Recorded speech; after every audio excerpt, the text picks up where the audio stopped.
Welcome two ATM channel और story time आपका शुरू होने जा रहा है। जी हाँ, एक स्टोरी के साथ हम आगे बढ़ेंगे और उस स्टोरी से जो भी लर्निंग मिलने वाली है उस लर्निंग को हमारे लाइफ में इम्प्लीमेंट करेंगे। स्टोरी से मिली हुई लर्निंग डायरेक्टली कनेक्ट होती है और इम्प्लीमेंट करने में आसानी होती है। अगर आप तैयार हैं एक नए स्टोरी के लिए और उस स्टोरी से मिलने वाली लर्निंग के लिए तो कमेंट बॉक्स में लिखिए स्टोरी टाइम। नमस्ते और स्वागत है आपका manage time with Akhil podcast में। यहाँ आप अखिल यानी मेरे साथ एक सफर पर जाने वाले हैं जिससे अपने टाइम को और बेहतरीन तरीके से मैनेज कर पाएंगे। तो तैयार हो जाइए, हर बुधवार और शनिवार को एक नया कदम बढ़ाते हुए अपने सफलता की तरफ आगे बढ़ेंगे। चलिए शो की शुरुआत करें। हेलो दोस्तों, मैं आपका टाइम मैनेजमेंट लाइफ कोच अखिल बाहेती। दोस्तों, स्टोरी के साथ कनेक्ट होके जो लर्निंग मिलती है वो शानदार होती है और आज की स्टोरी ये एक छोटे बच्चे और राजा की स्टोरी है।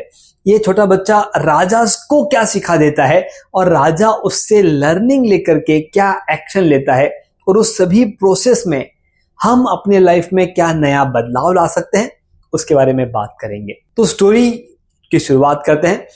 राजा अपने महल में बैठ करके थोड़ा सा गहन चिंतन विचार में था कि मेरे जीवन में पुत्र की प्राप्ति नहीं हुई है, मेरे खुद को कोई पुत्र नहीं है, ऐसा क्या किया जाए जिससे पुत्र हो जाए। तो सलाहकारों से सलाह मांगने की कोशिश की गई।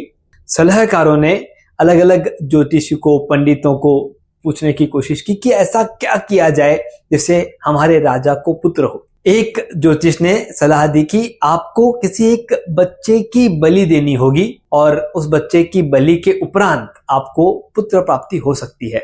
राजा के पास ये सुझाव आया। राजा ने पूरे गांव में ढिंडोरा पिटवाया कि जो कोई भी परिवार अपने बच्चे को देना चाहता है वो दे दे, उन्हें हम बहुत सारा पैसा देंगे और हम उस बच्चे की बलि चढ़ाएंगे। उन्होंने साफ साफ कम्युनिकेट कर दिया। अब राज्य था, कुछ गरीब परिवार थे, कुछ अमीर परिवार थे। गरीब परिवारों के बच्चे भी थे। एक परिवार ने अपने एक बच्चे के बारे में सोचना शुरू किया कि ये जो हमारा बच्चा है ये दिन भर भजन भक्ति करता रहता है, साधुओं के पास जाकर के सत्संग में बैठा रहता है, ये हमारे किसी काम का नहीं है, इसको राजा को दे देते हैं और राजा कुछ पैसा भी दे देगा और अपना काम हो जाएगा। और वैसा ही किया गया।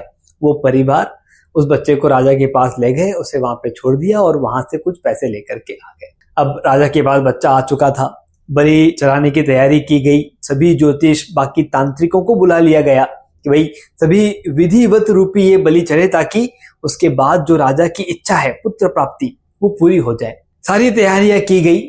तैयारी होने के बाद राजा को बुलाया गया कि आइए बलि देने का समय हो चुका है। राजा वहां पर आए और आकर के बच्चे से पूछे कि बेटा तुम्हारी आखिरी इच्छा क्या है। बच्चे ने राजा की तरफ देखा और कहा कि थोड़ी सी बालू रेत मंगा दीजिए। उसने रेत मांगी। राजा ने कहा ठीक है। तो राजा ने रेत मंगवा दी। उस रेत को लेकर के बच्चे ने, जैसे इजिप्ट के अंदर पिरामिड्स होते हैं वैसे 4 छोटे छोटे पिरामिड्स बना दिए, पहाड़ बना दिए। और 4 पहाड़ बनाने के बाद एक पहाड़ को देखा और उसे हाथ से आगे कर दिया। दूसरे पहाड़ को देखा, उसे भी हाथ से गिरा दिया।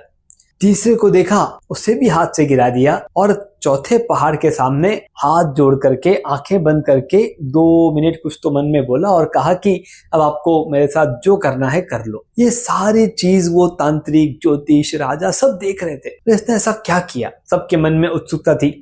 कुछ एक तांत्रिक डर भी गए थे कि पता नहीं इसने हम लोगों को मारने का ही कोई शाप तो नहीं दे दिया है। तो सब ने मिलकर के पूछा कि बेटा तूने ये क्या किया, हमको बता, हमको समझा। तो उसने कहा कि मैंने सबसे पहला जो पहाड़ बनाया था वो मेरे माता पिता का बनाया था, जिनकी ये ड्यूटी है कि वो मेरा रक्षण करे, लेकिन उन्होंने वैसा नहीं किया, इसलिए मैंने उस पहाड़ को गिरा दिया। दूसरा पहाड़ मैंने मेरे बाकी सभी रिश्तेदारों का बनाया। वो रिश्तेदार जिनकी ड्यूटी थी कि वो मेरे माता पिता को समझाएं कि ऐसा ना करे इस बच्चे के साथ, उन्होंने भी अपना काम नहीं किया, इसलिए उनको भी मैंने गिरा दिया। तीसरा पहाड़ इस राज्य के राजा का बनाया था, आपका बनाया था, और आप ये राज्य की रक्षा करने का आपका धर्म है, आपने वो भी नहीं किया, इसीलिए मैंने आपका पहाड़ भी गिरा दिया। और चौथा पहाड़ मेरे सद्गुरु का है, मेरे ईश्वर का है, और मुझे उन पे पूरा विश्वास है कि वो मेरी रक्षा करेंगे, इसीलिए मैं उनके हाथ जोड़ के नतमस्तक हूँ कि आप जैसा करना चाहें आप कर लें। ये सब कुछ राजा ने देखा, सुना।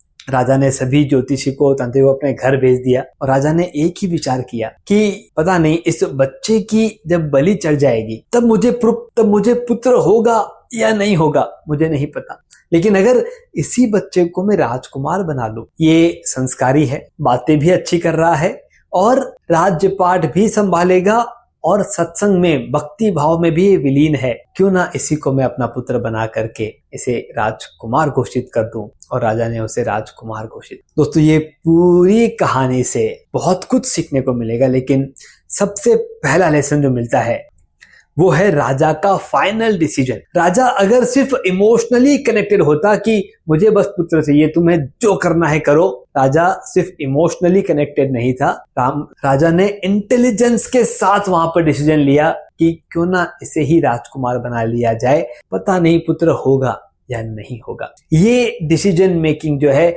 ये हमें हमारी लाइफ में लेकर के आना है। हम बहुत बार इमोशनली आगे बढ़ जाते हैं, इट्स ओके, गलती नहीं है, लेकिन इमोशनली आगे बढ़ने के बाद जब फाइनल स्टेप पे हमें कोई और डिसीजन लेने का मौका मिल रहा है तो वहां पे अपनी इंटेलिजेंस को जोड़ करके अपने डिसीजन को बदलने का रास्ता, बदलने की ताकत और बदलने की इच्छा ये हमारे अंदर होनी चाहिए। दूसरा लेसन, जो 4 पहाड़ बच्चों ने बनाए थे, हमारे जीवन में भी ऐसे 4 पहाड़ है। जी हाँ, सबसे पहला पहाड़ है निगेटिविटी। हम जितनी बार अपने आप से निगेटिव बात करते हैं, ये पॉसिबल नहीं है, ऐसा नहीं हो सकता, मैं ऐसा नहीं कर सकता, मैंने ये कभी नहीं किया है, ऐसा मैं क्यों कर सकता हूं, मैं क्यों करूं, ये मेरा पार्ट नहीं है, ये मेरा गोल नहीं है। कितनी बार हम नहीं से अपने इर्द गिर्द निगेटिविटी फैलाते रहते हैं। वो सबसे पहला पहाड़ है, उसे गिरा दो। दूसरा पहाड़ डिस्ट्रैक्शन।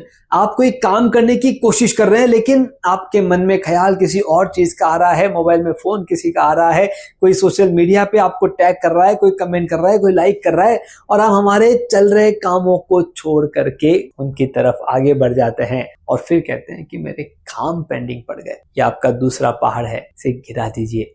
तीसरा पहाड़ है प्रोक्रास्टिनेशन करने की आदत। तीसरा पहाड़ है प्रोक्रास्टिनेशन, काम को आगे धकेलने की आदत।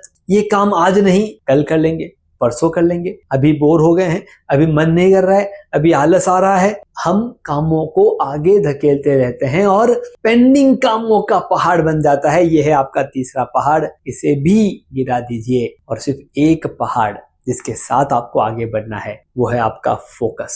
एक काम हाथ में लीजिए, उसे पूरा कीजिए, थोड़ा सा ब्रेक ले लीजिए और उसके बाद दूसरा काम हाथ में लीजिए। यह है आपका फोकस जो आपको आगे लेकर के जाएगा, आपको हमेशा नई चीजों के साथ जोड़ने की कोशिश करेगा।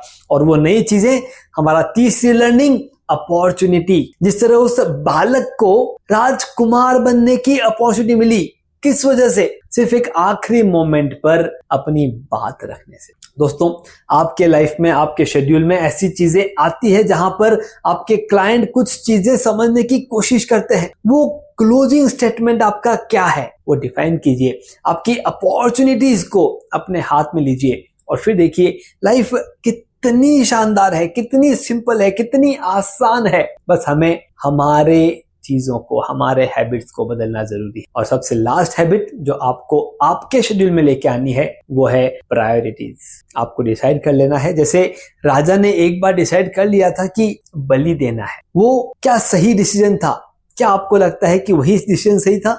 क्योंकि कोई और ऑप्शन नहीं था, शायद राजा ने उस पर आगे बढ़ने का डिसीजन ले लिया। हम भी इसी तरह से, क्योंकि सभी जन ऐसा कह रहे हैं, सभी जन ऐसा कर रहे हैं, ये सुन करके हम उन्हीं राहों पर चलने की कोशिश करते रहते हैं। कुछ यूनिक रास्ते लेकर के आइए जो आपकी लाइफ में आपको आगे बढ़ने में मदद करेंगे। जो सब कर रहे हैं वही अगर हम करेंगे तो हम उसी लेवल पे रहेंगे जहां पे सब, और हमें ऊपर उठना है, हमें कुछ अलग करना है, हमें हमारी लाइफ में यूनिक बनना है और अपने आप को एक सक्सेसफुल इंसान बनाना है। स्टोरी से जो लर्निंग मिली उसे अपनी लाइफ में कैसे इंप्लीमेंट करना है मैंने आपको बताया।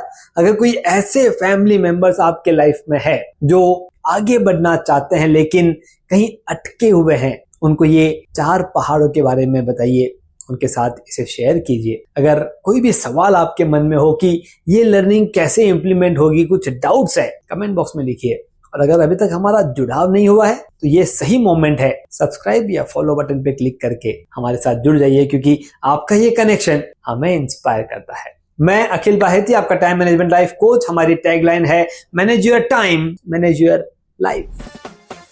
धन्यवाद। आपने सुना manage time with Akhil podcast का यह एपिसोड, जिसमें बताई गई टाइम मैनेजमेंट तकनीक के जरिए अपने जीवन में हम एक कदम आगे बढ़े। अगले एपिसोड के जरिए अगला कदम उठाने के लिए इस चैनल को, शो को सब्सक्राइब जरूर करें। ध्यान रहे, आपके रेटिंग्स और रिव्यूज से हमारे बीच की दूरियां कम हो जाती है।